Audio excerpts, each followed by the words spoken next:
All right, just want to start by recognizing some of our guys from the game, our scout team players that worked so hard throughout the week. We actually recognized our entire defensive line in one of our meetings prior to kickoff. But Ray Stewart was our defensive scout team player of the week, defensive lineman here, local young man from Bloomington North, doing a great job for us. Offensive scout team players of the week, Jack Greer and Brady Simmons. Two in-state guys that are just working really hard. And then special team scout of the week is Jackson Shop. So appreciate those guys' efforts, all that they do for us, and helping us prepare each week. Really just getting our guys back, refocused, and ready for a big challenge on the road. Coach Shiano has done a great job there instilling his culture and his toughness and the way that they play.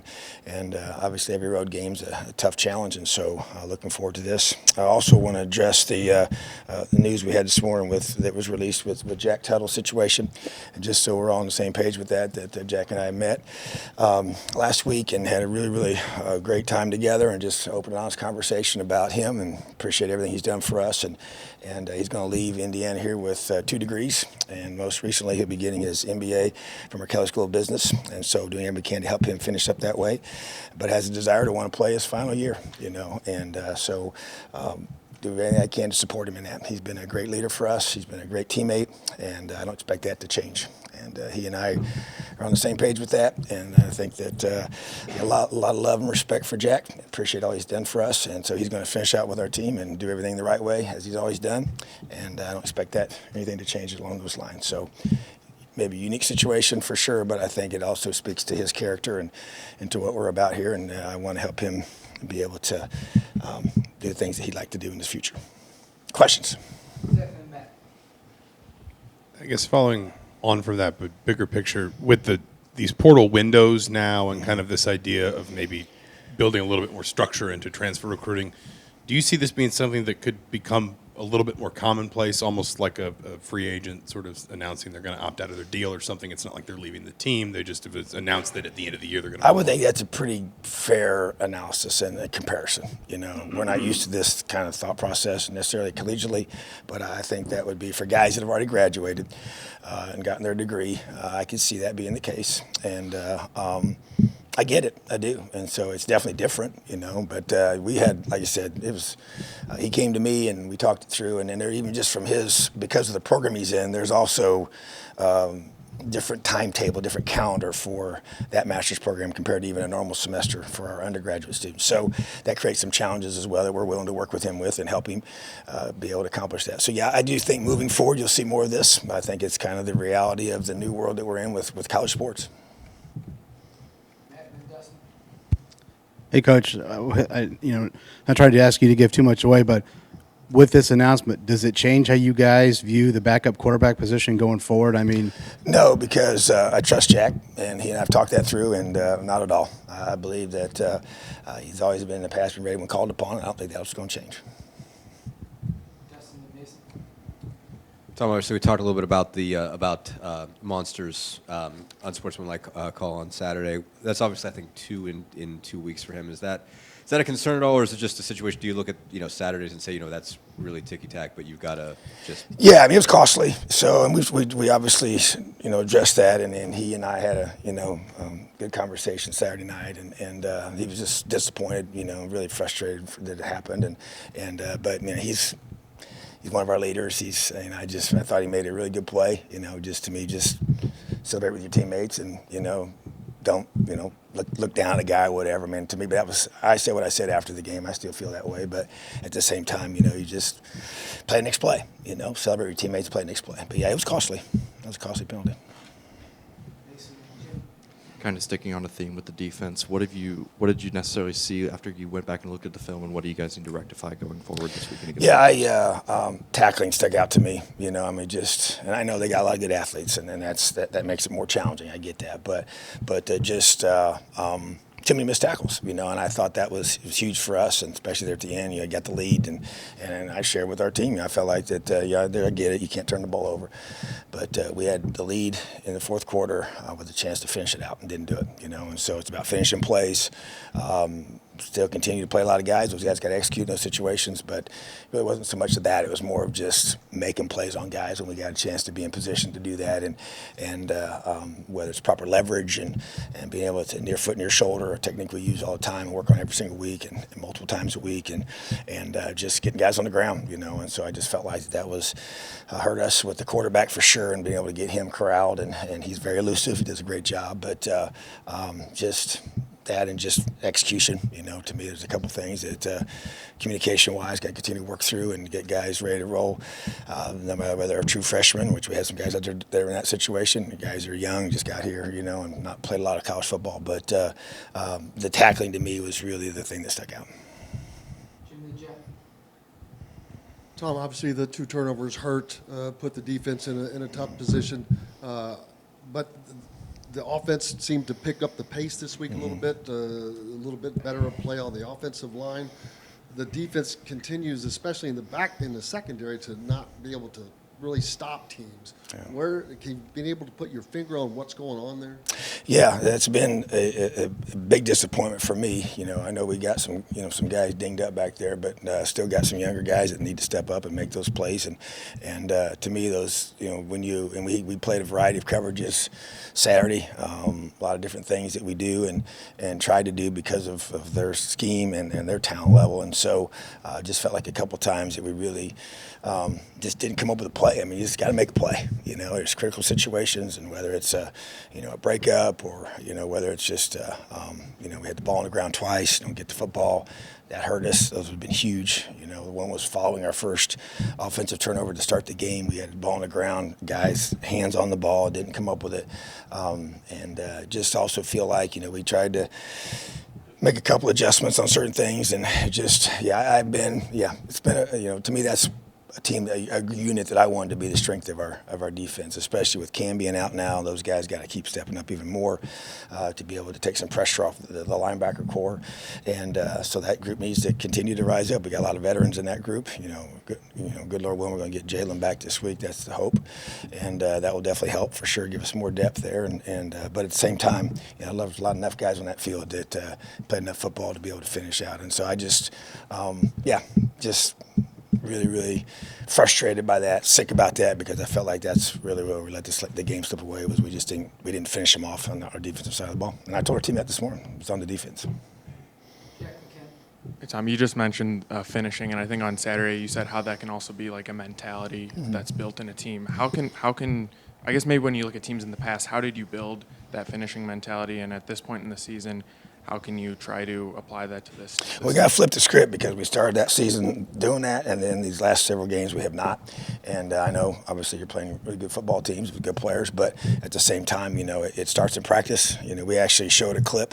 The very play that they scored one touchdown on was the exact play, exact formation, same part of the field, same everything that we did a walkthrough rep on the day before. And so just continue, and we didn't execute it, on getting off the field in that situation or stopping the touchdown. So, but it's got to translate from the practice rep, the walkthrough rep, to the game rep. And so to me, we're going to continue to evaluate, making sure we're keeping things simple enough so our guys can execute them. A lot of guys can execute them, whoever's in the combination, because as the game wears on, you get different. Like you got a guy like Jalen out, so then now it's his backups playing, and then his backups behind him, and those guys are playing both, decent amount of reps. So now that's really your third guy. So those guys got to be communicating. They got to be able to execute the calls, whatever it happens to be. Doesn't matter. And so we're just trying to continue to find ways to simplify that for those guys so they can finish those plays out, because it becomes an expectation when you do, and it becomes a source of doubt when you don't, and that's where you gotta. I think we got too many guys that are just a little unsure, maybe, and we got to eliminate the uncertainty of them and making sure they're playing with that level of confidence, because I think that's what it shows out in those critical plays at the end of the game. Sticking with defense, just midseason, how do you fix some of those issues where just getting guys to the ground on first contact and guys making stops one-on-one, outside of watching film and all that, are there drills that you can do just to make sure that this group gets to the standards that you Yeah, and that's the thing. I tell you what, you need to go back, and I knew I watched it, live, and then I, watched it again that night. But man, there were so many times we had guys right there. And that's where I'm like, guys, we got to finish the plays. We got to get them on the ground. And there was a key third down where we had three guys, missed them, and three of our better players, and so so what we're going to do to answer your question, even this week we're going to be able to do not full bore live, but we're going to tackle people, and we got to be able to, we're always working on our technique and our drills and everything we do with, the mechanisms, whether it's a sled or whether it's a, pop-up dummy or whatever it is on the crash pad. We're going to do it with bodies, just to be able to, the movement, the twist, the ability to be able to do that and get the thud up and squeeze the elbows, run the feet. So we're going to change that. We just feel like it's necessary. Don't really like doing that during the season, but we feel like we got to do it, just because I want to make sure we eliminate those, because we got to get them on the ground, and there's just, we work too hard to get those guys in that position. We got to finish those plays out, and we knew on film that he was a very difficult quarterback to keep in the pocket, and we missed him several times, but that to me is still, once again, continue to work on that and angles and anticipation where the guy's going to roll to and move to when he breaks containment, because that's part of, guys usually have habits of how they avoid or evade you in the pocket. So just continuing to, probably the answer is more physical bodies tackling, by our own, our scout team, receivers, tight ends, running backs in those drills to be able to help us improve that here this part of the year. Coach, you've talked about how in the face of adversity, you learn like who you really are. Mm-hmm. I guess you guys are kind of in some adversity now, losing 4 in a row. Have you liked what you've seen, the way the guys have responded in that adversity? Is there things that you haven't liked? I guess well, yeah, I would say, and obviously today was our day with our guys. Our off day is Sundays, and they do things voluntarily in recovery mode and with our medical staff. But, yeah, I just think that obviously we haven't practiced tomorrow, so I'll have a better feel tomorrow. But I think up to this point, there's a lot of maturity from our team. There's a lot of hurting guys right now, frustrated guys right now, and guys that want to create change, And so, and to me, it is. I mean, the foundation of who you are gets exposed when things go wrong, and it also gets strengthened, I think. And so it's an interesting process that you go through when difficulties arise in life and to a team. And so, the very core of who you are, that has to be the foundation that you hold on to. That's your anchor when things are hard and when things are rough and when things are going against you. And so that's where we got a chance for the character of our players, the character of our team, the character of our whole organization, the culture we have here at Indiana, to be able to just, stand strong and just like families do, you get closer together and you get tighter, and you just turn to rely on each other more instead of breaking apart when things get hard, and so that's where the stronger the foundation, the better chance you have of staying together. Doesn't make it any easier, doesn't make the difficulties go away without question, but yeah, I do like what I see. Even Cam continues to lead, and it's as hard as it is for him to be on the sideline and not being able to help us physically.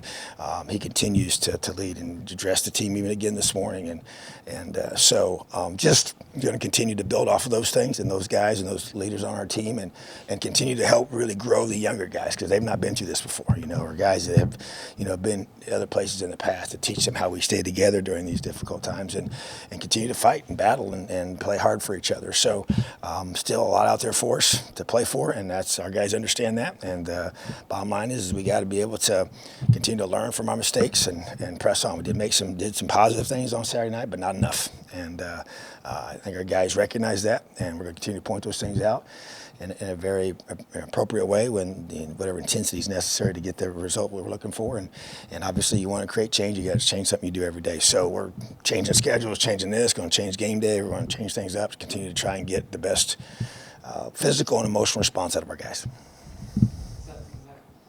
At this point in the season, over just past the halfway point, how would you assess Connor's play and what he's brought to your offense? Well, I would say, even Saturday's game, the two costly picks, and obviously there's many variables that go into those, but that's a negative thing, without question. We all know that. It was very costly.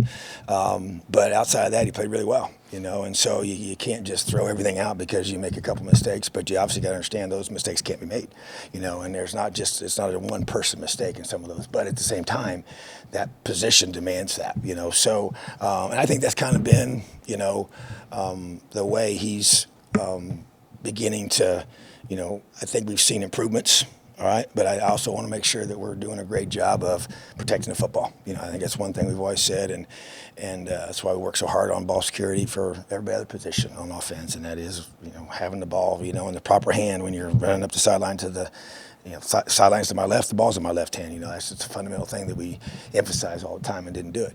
But for Connor, to me, it's continuing to show tremendous toughness, just being able to be so steady in those areas, but just got to continue to grow. And I can see him, make some adjustments with us and get better and play better and do some good things and give us an opportunity. And the thing about it is, we've had opportunities in every one of these games to be in position in the fourth quarter to go win a game, and even you think back to, the Cincinnati game where we dug such a big deficit, we still had a chance to go score, to get it to a one-possession game in the fourth quarter. And so every game's been that way. And so whether it's been on the road or at home, and so you got to, he's given us those opportunities, I believe. At the same time, we got to finish better. We got to eliminate those kind of mistakes. And so I would say that there's definitely been the good and the bad, and but at the same time, we're growing together, and we got to continue to get better, and we got to finish. Got to finish as a team, we got to finish as an offense, got to finish as a defense.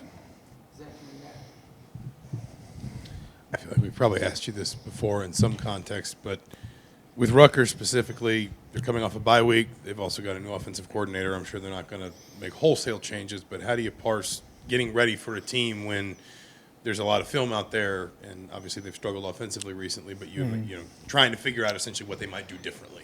Yeah, that is the challenge, and so we seem to be getting many opportunities to figure that out, so.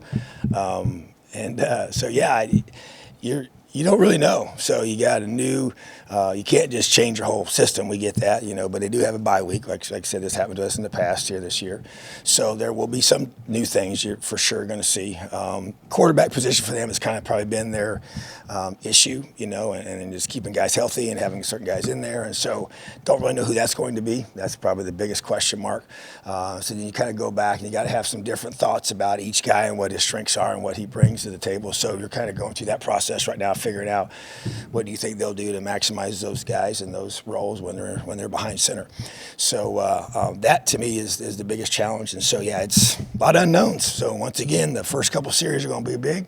We're not really 100% sure what we're going to see. So we're going to have to be able to be really, really good coaches and adapt and adjust on the hoof and put a game plan together that has the ability to do that adaptation for our guys from the sideline when the game gets going. Coach, it seems like over the last few weeks, Emory Simmons has been a little bit more involved. I know some of that's because injuries and DJ being out, they kind of play that same spot. But I guess how big has he been, and kind of have you seen him grow, as the season's gone along? It's been encouraging. He's playing the way I expected him to play. As we all know, he's the guy we recruited the first time around, wanted him here several years ago, and finally got him here. And just his confidence continues to grow. Made some big catches for us, big plays. I just love his mindset, man. He's just such a worker. I mean, the way he is every rep is just exactly how he practices every single day. And guys have stepped up in that room. And DJ is getting healthier all the time, so that's a very positive thing for us. And just trying to get those guys healthy in there and ready to roll. And Cam's getting back to health again. Made some big plays for us, obviously. But really, really excited for and happy for Emory. He's just such a great young man that I really have a lot of confidence in. And he's now playing at the level that I expected him to.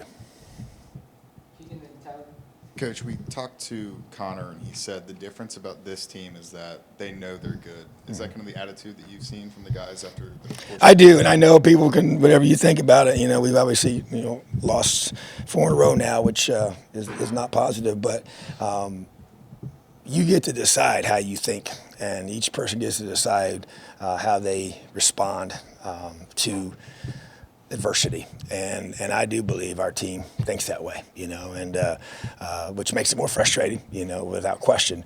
But at the same time, if you don't believe in yourself, why should anybody else? And so our guys understand that. We've done enough good things each week to recognize that. But it also comes to the point in time you gotta say, okay, we gotta find ways to finish out games, And but I do feel like that when you look in their eye and you watch how they prepare and you watch how they approach their weight room today, which is I think a pretty telltale sign on a Monday morning after a tough loss. And you come in, you see how are they going to work in that weight room with our strength staff, and I use that as our litmus test in a lot of ways. Because sometimes it's because I I'm with him first before we go into the weight room, and we do it separate. So offense and defense separate. So, you know, you don't always get a great read when you're just talking to him, you know, that first time. You can tell some things, but that to me is really the key. And that just showed me that these guys understand, you know, what's in front of us, and they're a resilient group. They're a very tough minded group. We just got to, you know, find continuous ways to play better, to finish. You're playing against really good people.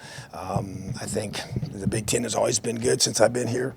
I think it's the best it's been. You know, I think the East is the best it's ever been since I've been here. It ain't even close, you know. And so everybody we play is really good, and we played one of the teams that's going to have a chance to compete to win the West, you know. So.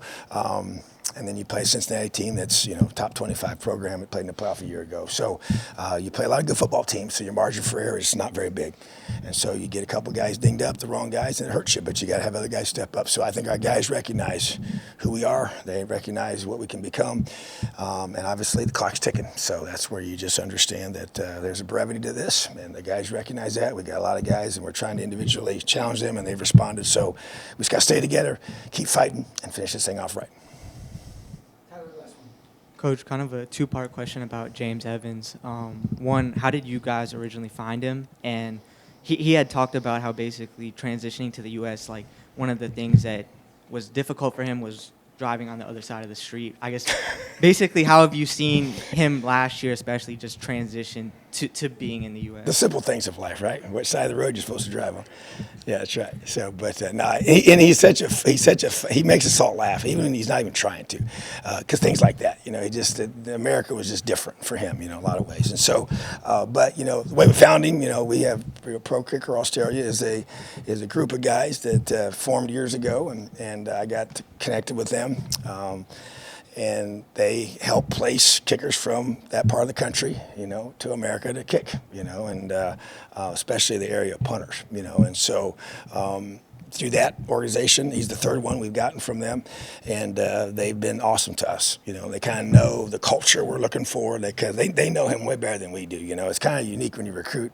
You know, you always have to figure out who they are, but when they're halfway across the world, it's really difficult, you know, to really know them. You don't really have that, you can't go visit them, you know, that kind of thing. And so I got to trust them that they know what we're all about here, what we're looking for academically. We want an academically focused young man, as well as a guy that's going to work the way we want him to work and handle his business off the field the way he needs to do that, and care about things we care about. So, you know, they told me when they had him, they said he's raw, but they think this kid's got, you know, NFL potential, you know, the leg strength wise, and so we've seen that, you know, and he's playing more consistently now, which is the word he chose for this whole year for himself personally. So, but knew he had a strong leg, and so what you do is they send us video. And we go through and we have all these different angles and different things, because you got to be able to tell the drop and the hang time and the distance, and they have a whole systematic way of presenting that to us so we can see it with our own eyes as we watch the video. And once again, there's trust involved, you know, and I believe that he's actually, because you don't even know who they are, you know, so it's not like you're saying, is that really going to be the guy that we watch kick? Is that the one we're going to get sent? So it's kind of like you put your order in for, you know, over the internet. But at the same time, he's been everything they said he would be, you know, and he definitely had to learn. I mean, he had to figure out how to wear pads. He had to figure out what it was like to kick a ball with a helmet on. And now they do practice with a helmet on. That's one thing they do in their training. But wearing all the pads and getting some people running at you and trying to block your kick, you know, that's totally new to him, you know, and the game itself is totally new to him. So, but yeah, just an awesome young man that has a very live leg, and we're seeing more of that each week, and that needs to continue. We need him to be able to help us flip the field and do a great job of you know, being a great special teams player. So that's kind of how we found him, and he's not disappointed. Awesome. Have a great day. Elio.